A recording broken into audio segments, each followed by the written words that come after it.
నమ్మకు ఇంతరాంగా టార్చర్ పెడతంటే నన్ను కొద్దిగా ఆలోచించండి సరే కాదు లత, కొద్దిగా ఉన్ను మాట నేను చెప్పేది మీ అమ్మ మీ ఆయన ఎంత నమ్మకాలు పెట్టుకుంటారు, ఎన్ని ఆశలు పెట్టుకుంటారు. వయసుకు వచ్చినప్పుడు నాగరాజు ఏమి ఇట్లా చేయడు, నీ మాదిరి అయితే చేయడు. నాకైతే మోసం చేయడు, మేమైతే ఒప్పించుకొని చేసుకుంటామే గాని ఇట్లా మాత్రం చేయడు. నేనైతే లుచ్చా నా కొడుకునేలేమ్మా, నేను ఒప్పుకుంటున్నా. లవర్ అంటే అట్లా మోసం చేయకూడదు, కానీ ఇది బాలేదులే పరిస్థితి.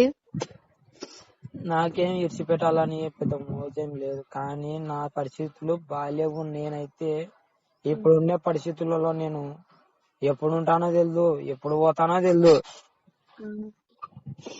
అవి నాకు షెడ్ లో ఎంత ఒత్తిడిగా ఉందనుకున్నా మీకు అర్థం కాకుండా కాదున్నా. మేమైతే ఎంతగా చెప్తామని ఏం చేసుకోదులేనా. ఎందుకు చేసుకోమా? నువ్వు ఫ్రెండ్స్ అని అంటుంటావు ఎప్పుడు. ఫ్రెండ్స్ ఏం చెప్తే వినదులేనా.